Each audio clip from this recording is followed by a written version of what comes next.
بسم اللہ الرحمن الرحیم السلام علیکم ورحمۃ اللہ وبرکاتہ لبیک اللہم لبیک لبیک لا شریک لک لبیک ان الحمد والنعمت لک والملک لا شریک لک لبیک اللہم لبیک لبیک لا شریک لک لبیک ان الحمد والنعمت لک والملک لا شریک لک۔ جی آج 18 جولائی ہے 2026 کی، اور ماشاءاللہ اس وقت آپ مطاف کا منظر دیکھ رہے ہیں فجر کی نماز کے بعد کا۔ ماشاءاللہ سبحان اللہ کافی تعداد کے ساتھ ماشاءاللہ رش بنا ہوا ہے، اور جہاں پر میں اس وقت بیٹھا ہوا ہوں یہاں نوافل ادا کرنے کے بعد، طواف کرنے کے بعد نوافل ادا کیے جاتے ہیں اور ماشاءاللہ اس وقت بہت ہی پیارا اور حسین منظر ہے۔ اللہ پاک آپ کو بھی جلد سے جلد یہ نصیب عطا فرمائے، اور اللہ پاک آپ پر اپنی رحمتیں عطا فرمائے، اور اللہ پاک آپ کو اور آپ کی پوری فیملی کو اللہ پاک اپنے گھر کی زیارت عطا فرمائے۔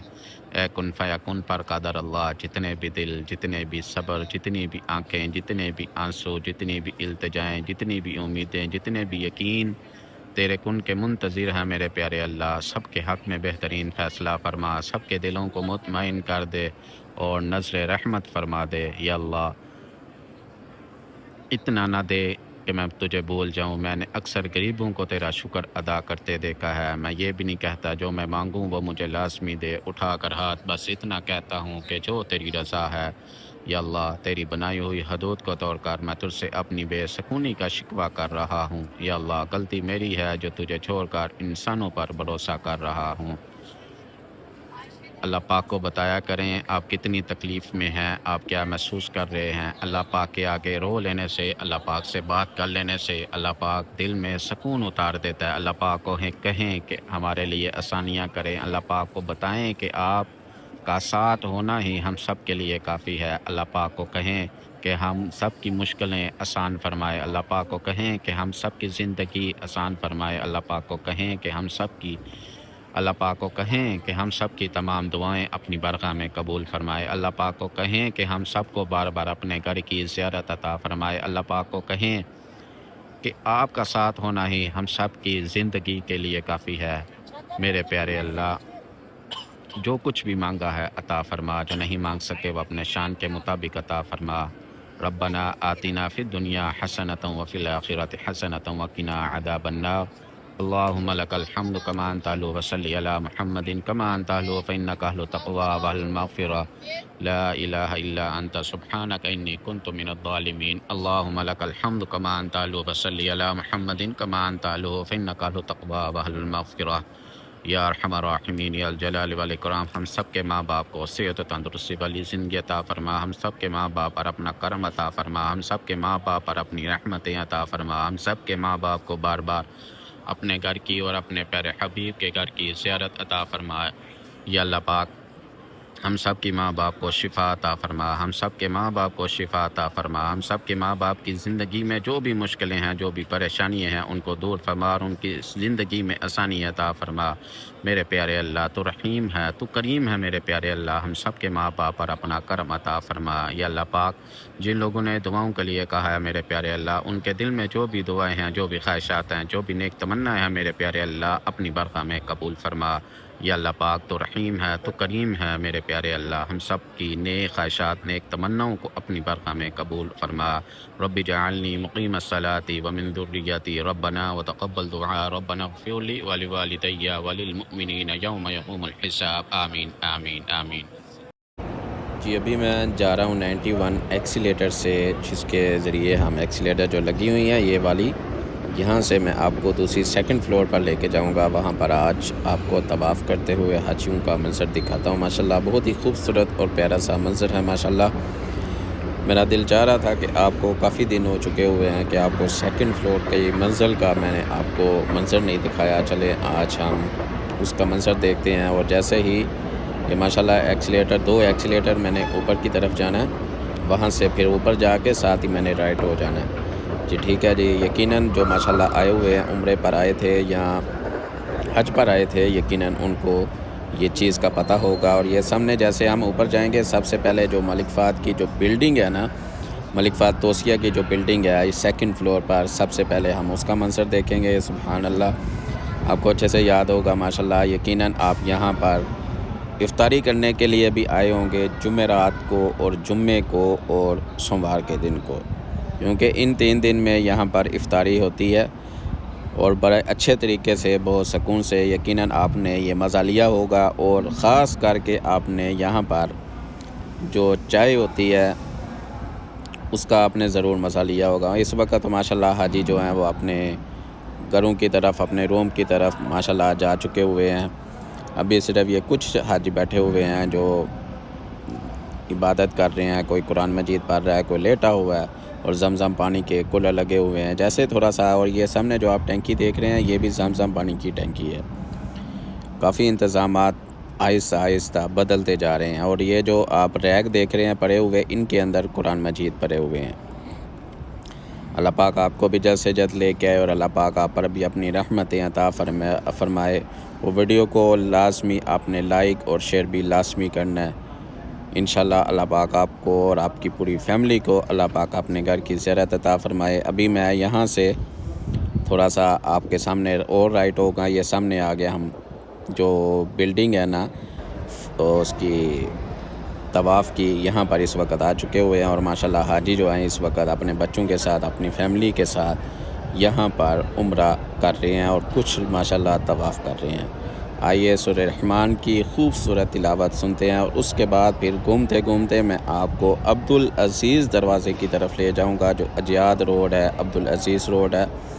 वीडियो को आखिर तक लाजमी देखिएगा और वीडियो को लाइक और शेयर भी लाजमी कीजिएगा। अल्लाह पाक आप पर अपनी रहमत अता फरमाए और अल्लाह पाक आपको और आपकी पूरी फैमिली को अल्लाह पाक अपने घर की ज़ियारत अता फरमाए।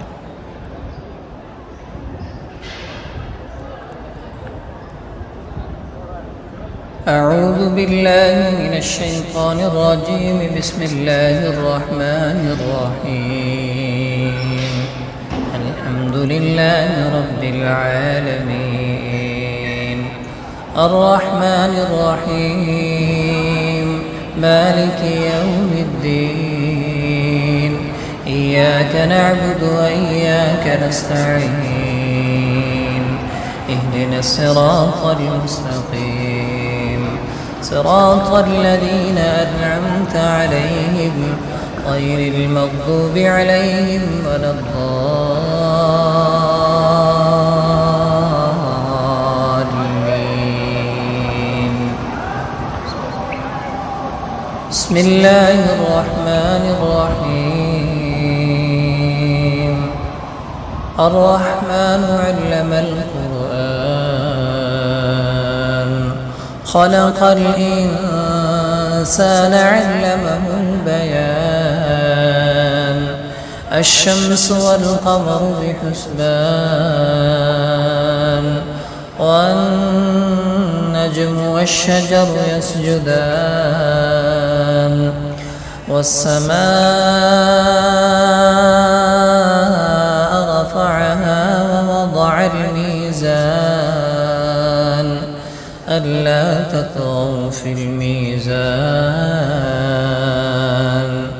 वअक़ीमुल वज़न बिलक़िस्ति वला तुख़सिरुल मीज़ान,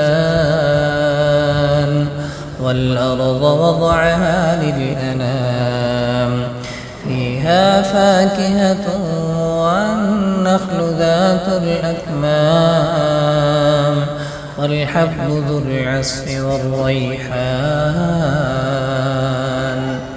فبأي آلاء ربكما تكذبان؟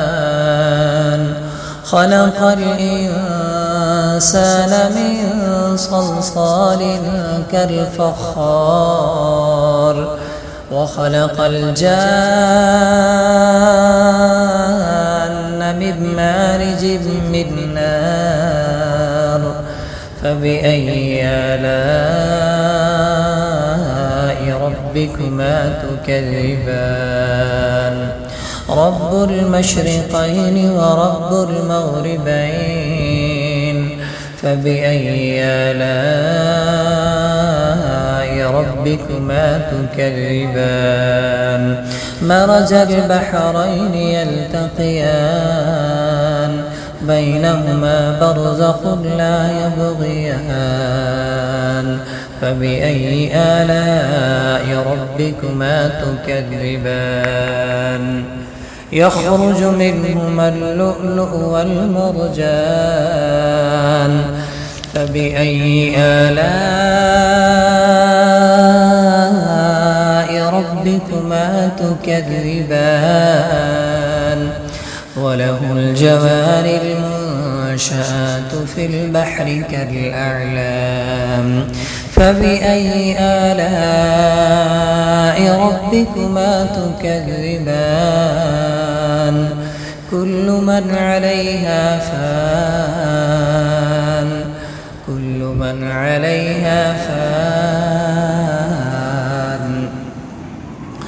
كل من عليها فان ويبقى وجه ربك ذو الجلال والإكرام فبأي آلاء ربكما تكذبان يسأله من في السماوات والأرض كل يوم هو في شأن فبأي آلاء ربكما تكذبان سنفرغ لكم أيها الثقلان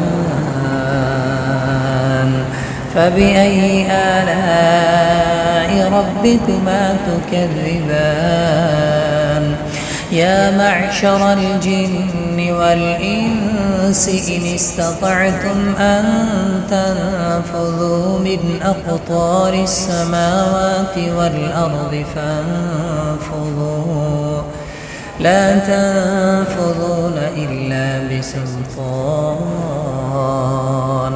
فبأي آلاء ربكما تكذبان يرسل عليكما شواظ من نار يرسل عليكما شواظ من نار ونحاس فلا تنتصران فبأي آلاء ربكما تكذبان فإذا انشقت السماء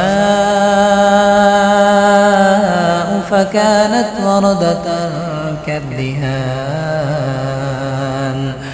فبأي آلاء ربكما تكذبان فيومئذ لا يسأل عن ذنبه إنس ولا جان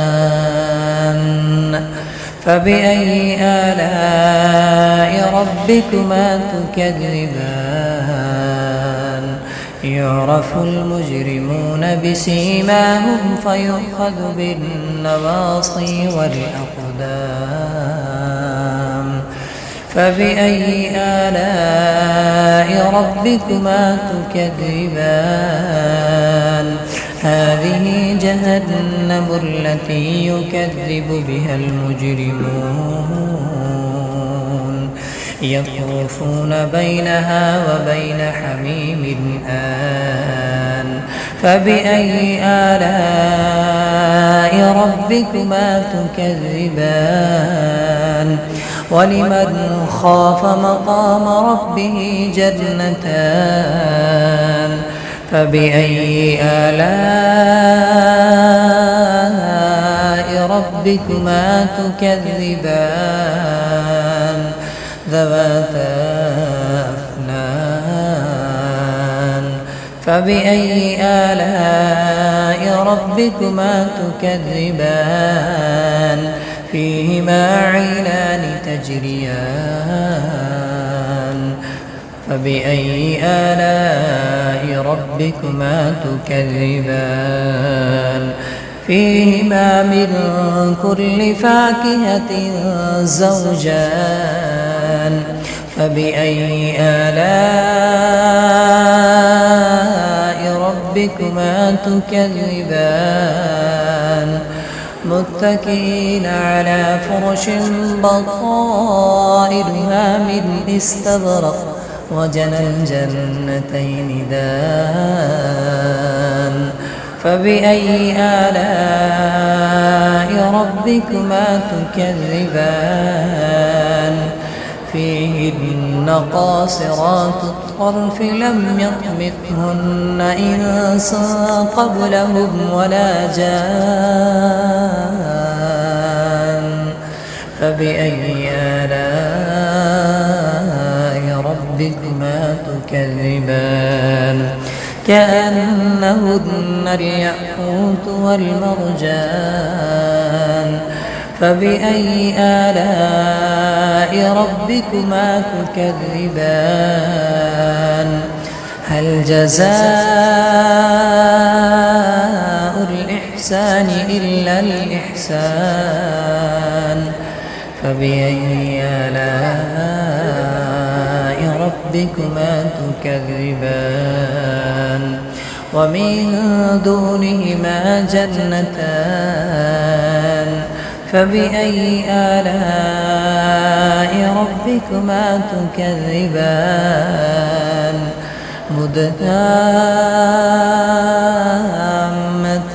مدهامتان فبأي آلاء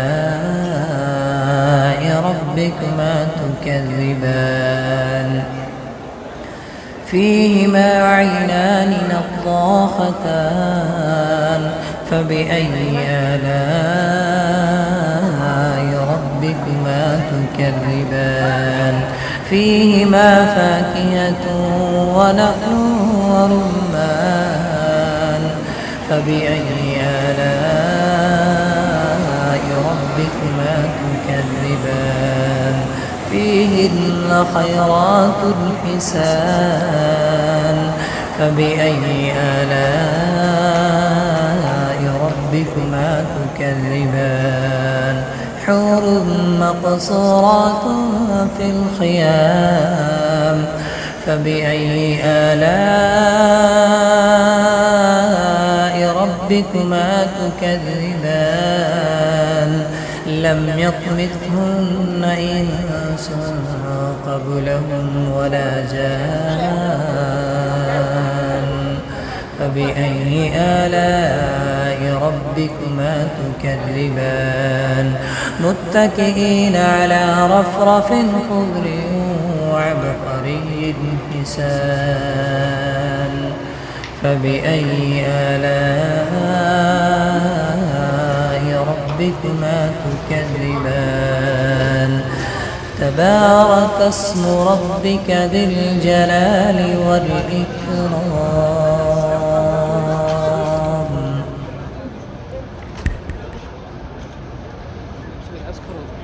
इस वक्त मैं आपको सेकंड फ्लोर से नीचे मैं उतर रहा हूँ और ये सामने 3 नंबर WC है, अजियाद रोड है, क्लॉक टावर है। और इस वक्त आपको सबको ये वाला मंजर आपको नज़र आएगा माशाल्लाह। जैसे जैसे मैं ये नीचे उतर रहा हूँ, ये सामने यहाँ से आपने नीचे उतरना है। ये ढलाई सी बनी हुई है। यहाँ से ज़्यादातर जो व्हील चेयर पर तवाफ़ होता है वो इस मंजिल पर होता है। उम्रा भी जो होता है वो भी ज़्यादातर इस मंजिल पर होता है व्हील चेयर से। सेकंड फ्लोर जो है वो ज़्यादातर उम्रा अदा करने के लिए व्हील चेयर के लिए इस्तेमाल होता है। और ये माशाल्लाह फैमिली जो हैं, छोटे छोटे माशाल्लाह बच्चे हैं, यहाँ से ऊपर की तरफ जा रहे हैं और वहाँ जाकर फिर ये उम्रा अदा करेंगे। जो इलेक्ट्रॉनिक जो बनी हुई हैं व्हील चेयर वगैरह जो हैं वो यहाँ पर उनके साथ तवाफ़ हुआ जाता है। और इस वक्त बिल्कुल अब्दुल अज़ीज़ दरवाज़े के सामने आ चुका हुआ हूँ। अजियाद रोड है ये सामने और क्लॉक टावर है। और इस वक्त आप मंजर देख रहे हैं माशाल्लाह, काफ़ी खूबसूरत और हसीन लग रहा है माशाल्लाह। सुभान अल्लाह सुभान। मतलब आपके जिस टाइम भी आएंगे अल्लाह पाक के खूबसूरत घर में रौनक ही रौनक लगी होगी। और इस वक्त बादल भी माशाल्लाह काफ़ी अच्छे छाए हुए हैं, लेकिन बारिश नहीं हो रही। और गर्मी की जो तपश है आप वो भी जानते हैं, मक्के में काफ़ी ज़्यादा गर्मी होती है माशाल्लाह, और मज़ा भी आता है। और ज़्यादातर जो आवाम होती है वो रात के टाइम निकलती हैं या सुबह के टाइम निकलते हैं ज़ियारत करने के लिए। दिन को गर्मी होती है, उस वक्त थोड़ा बहुत रश कम होता है, लेकिन हाजियों का दिल नहीं रुकता, क्योंकि ये अल्लाह पाक का घर है। यहाँ पर किसी भी वक्त सुकून आपको जब चाहें आप आके ले सकते हैं। ये हमारे प्यारे محمد مصطفیٰ صلی اللہ علیہ وسلم اور ہمارے پیارے اللہ کا خوبصورت اور حسین گھر ہے۔ اور اس وقت کلاک ٹاور کا یہ آپ منظر دیکھ رہے ہیں، اور یہ سامنے مکہ ٹاور ہے جو اس وقت ہجرہ روڈ کے ساتھ یہ والا ٹاور ہوتا ہے، اور یہ آپ سامنے دیکھ رہے ہیں عبدالعزیز ٹاور۔ سبحان اللہ سبحان اللہ، بہت ہی خوبصورت اور پیارا سا منظر عبدالعزیز دروازے کے سامنے میں اس وقت موجود ہوں۔ ماشاءاللہ اللہ پاک آپ کو بھی لے کے، اور اللہ پاک آپ پر اپنی رحمتیں عطا فرمائے، اور اللہ پاک آپ کو اتنا پیسہ اتنی دولت ضرور عطا کرے کہ آپ اللہ پاک کے خوبصورت گھر کی جلد سے جلد اللہ پاک آپ کو یہ زیارت کروائے۔ ماشاءاللہ سبحان اللہ سبحان اللہ۔ انشاءاللہ زندگی رہی، کل ایک نیو ویڈیو کے ساتھ آپ کے ساتھ ضرور ملاقات ہوگی۔ ویڈیو کو آخر تک لازمی دیکھا کریں، اور ویڈیو کو لائک بھی اور شیئر بھی لازمی کیا کریں۔ آمین آمین۔